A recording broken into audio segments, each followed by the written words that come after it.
Good morning students. Today we are going to read subject English standard 5th lesson number 7. Heading is crying. उसका जो lesson का name है वो है crying.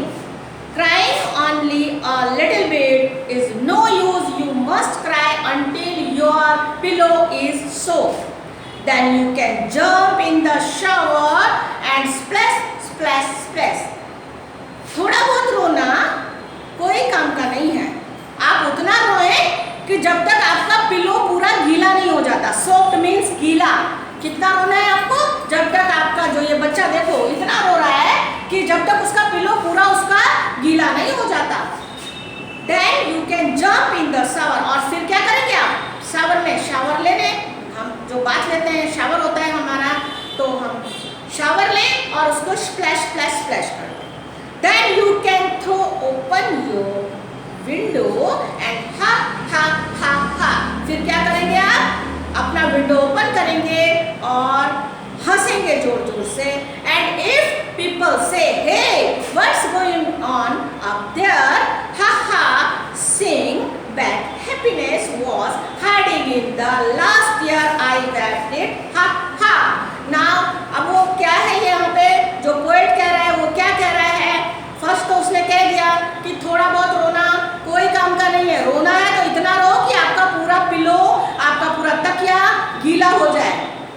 उसके बाद आप जंप करो और जाओ और अच्छे से शावर लो और स्प्लैश कर दो. और मतलब जो रोना है उसको स्प्लैश कर दो. देन आप अपना विंडो ओपन करो घर का और जोर जोर से हंसो. हा हा हा हा. और उसके बाद क्या करना है आपको? उसके बाद आपको कोई पूछता है कि हे वहाँ पे क्या हो रहा है, तो आपको जोर जोर से हंसना है और बताना है उनको कि भाई जो मेरा हैप्पीनेस था वो मेरे लास्ट ईयर में छुपा हुआ था. अब मतलब मैंने अपना हैप्पीनेस ढूंढ लिया है और आई वेप्ट इट, मैंने उसको बहा दिया, उसको वेप कर दिया. हा हा. इस तरह से ये स्टोरी है जो बुलवेकिनॉल की. तो वो ये बता रहे हैं कि भाई अगर रोना है तो थोड़ा बहुत नहीं, पूरा अच्छे से रो लो और फिर पूरा फ्रेश हो जाओ. और उसमें से लास्ट आंसू में से अपनी हंसी वो बच्चा यहाँ पे बताता है कि जो लास्ट मेरा टीयर था उसमें से हैप्पीनेस छुपा हुआ था, मैंने उसे मतलब वेप कर दिया दुख को, रोने को. और ये स्टोरी इस तरह से बताई है, ये पोएम इस तरह से बताई है स्टूडेंट्स यहाँ पे.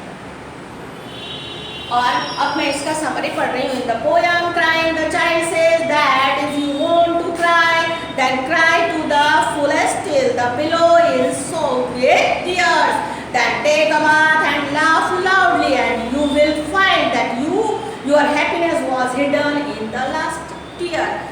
समझ गए आप? जो स्टोरी में मैंने आपको बताया, जो पोएम में बताया वो यही था कि अगर रोना आ रहा है तो अच्छे से रो लो. उसके बाद आप फ्रेश हो जाओ, अच्छे से शॉवर ले लो, विंडो ओपन करो. कोई भी पूछता है तो बता दो कि भाई मेरी जो खुशी थी, जो मेरी हैप्पीनेस थी वो मेरे लास्ट ईयर, लास्ट आंसू में छुपी हुई थी. और जो मेरा दुख था वो अब वेप हो गया, वो मैंने वेप कर दिया है. अब मैं दुखी नहीं हूँ. Now I am very happy. So vocabulary soaked, completely wet, shower, bath in which water is sprayed from above, wet, sad tear, cried, pillow, a soft cushion used to support the head in bed. That means तकिया हिंदी में कहते हैं hiding, to keep something in a place where it cannot be seen, splash, to express joy. Now take the correct options according to the poet. Crying only a little bit. Option number 1 is very useful. Second one is no use. Last one is beneficial. So you should tick on 2. Number 2. Second one is poet says that cry until your pillow is soaked, tear, dry. So students, you should tick on soaked. Option number 1. Now the happiness was hiding in the first year, middle year or last year. So you all know that is in last year. So tick on third option. D. After crying a lot you can jump in the shower, bed or pillow. So you should tick on shower. Okay students. Now Question number 2, complete the lines. Now I am going to read that. Then you can throw open your window and ha ha ha ha. And if people say, hey, what's going on there? Ha ha. Sing back, happiness was hiding in the last year. I wrapped it, ha ha ha. So you can see the screen, students.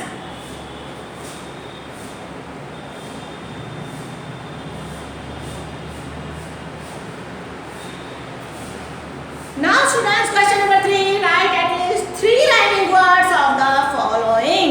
यहाँ पे क्या लिखा है? At least 3 लिखने हैं. हम जब question पूछते हैं ना तो आप 1-2 करके छोड़ देते हैं. नो, अगर आप एक के सामने एक ही राइमिंग वर्ड लिखेंगे तो हम उसको क्रॉस कर देंगे. अब हम मार्किंग नहीं देंगे. अगर हमने 3 पूछे हैं तो आपको 3 एटलीस्ट राइमिंग वर्ड्स लिखने हैं, वो भी पोयम में से जो हमने यहाँ पे आपको लिखवाए हैं, वो अपनी मर्जी से नहीं. सन का अगर पोयम में बन आया है तो आप बन ही लिखेंगे, रन नहीं लिखेंगे. ओके, जो आपकी पोयम में राइमिंग वर्ड्स या आपके लेसन में होते हैं वही हमें यूज करने हैं, अदर्स नहीं. So A is splash, dash, cash, bash. Second one is tear, steer, clear, dear, shower, power, tower, flower, soap, poke, crop, job. Now web, cap, crap and slap. You can see the screen, students.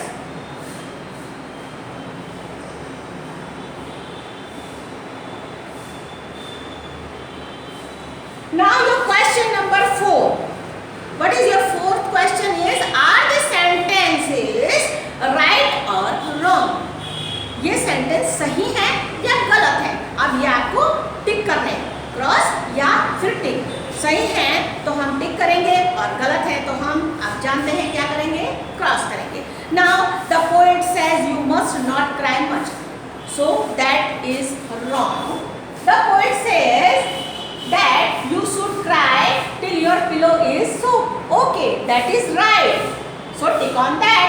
C is the poet says that after crying you should open the window and laugh, so that people will see that you are happy. That is also right, so tick on this. Last one is the poet says that you should open the window and show people that you are crying, so tick on close. यहाँ पे क्या बोल रहा है वो ऐसा बोल रहा है कि आप ओपन करो और ताकि लोग देख सकें कि आप रो रहे हो. The poet says that you should open window and show people. आप ऐसा दिखाएं कि आप रो रहे हैं, तो ऐसा पोयम में था ही नहीं, तो ये लास्ट वाला हमारा रॉन्ग है. Now your question number 5, make sentences using the following words. Words है उसका सेंटेंस बनाना है, वो आपको 100% सीखना पड़ेगा. नहीं आता तो इसको 10-10-10. उसमें क्या होता है, जो वर्ड पर्टिकुलर जैसे क्राई दिया है उस सेंटेंस के अंदर वो वर्ड आना चाहिए. आप इसकी जगह दूसरा सेंटेंस भी बना सकते हैं जो आपको इजी लगे, but you should write this compulsory like this. Cry, the baby is crying. Now pillow, my pillow is very soft. Window, please open the window for fresh air. Now shower, I am going to take a nice shower. People are watching the cricket match. जिस तरह से मैंने बनाया है इसी तरह से आपको भी बनाने हैं. अगर आपको इससे इजीएस्ट अच्छे आते हैं तो आप वो भी कर सकते हैं स्टूडेंट्स, बट ये वाले जो वर्ड्स हैं वो उसके अंदर आने चाहिए. Now your question number 6, answer the following question. According to the poet, should you cry a little or a lot? According to the poet, should you cry a lot until your pillow is soaked? Second one is, what can you do after crying a lot? Why? After crying a lot, should open the window and show people that it was not me who was crying. आप क्या करेंगे, बहुत सारा रोने के बाद आप window को ओपन करेंगे और लोगों को बताएंगे कि भाई जो वहाँ पे सैड था या जो रो रहा था वो मैं नहीं हूँ. Your question number C is, read the first 2 lines of the poem. Is the mood happy, sad, angry, jealous or upset? तो जो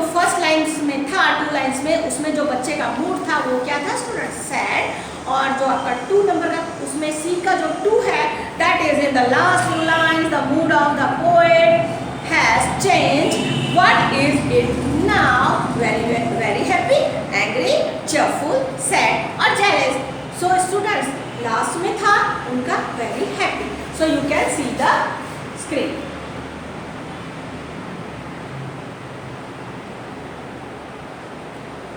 Now students, your question number 7, the word happiness ends in N-E-S-S and comes from the word happy. Write 8 words that ends in the same way. Which words do they come from? क्या बोल रहा है ये? Happiness जो word है वो उसके last में आता है N-E-S-S. तो ये जो और उसका जो फर्स्ट वर्ड है वो है हैप्पी. हैप्पी से बना है हैप्पीनेस. इसी तरह से केयरलेसनेस, तो केयरलेसनेस का जो वर्ड है care, foolishness, fool, business, busy, business होता है ना, busyness, so busy, sadness, sad, rudeness, rude, dryness, dry, heaviness, heavy, boldness, bold. You can see the screen, students. Carelessness, foolishness, business, busyness होता है, busy होते हैं ना हम बहुत, business, तो उसका हुआ business. Now sadness, rudeness, dryness, heaviness and boldness. और जो जिस वर्ड में से वो आया है that is careful, busy, sad, rude, dry, heavy and last one is bold. Now your question number 8, fill in the blanks with the exact feeling word. यहाँ पे क्या करना है, हमें जो ब्लैंक है, जो दिए हुए हैं, खाली जगह है, रिक्त स्थान है, वो हमें भरने हैं एग्जैक्ट जो उसमें फिट हो रहा है वर्ड, उसको चूज करके. जो नीचे आपको ऑलरेडी आंसर 3 ऑप्शंस दिए हैं, 3 आंसर्स दिए हैं, उसी में से एक सेलेक्ट करना है. Now your question number A is the tourist were amazed. वहाँ पे मैंने यूज किया amazed to see the beautiful Taj Mahal.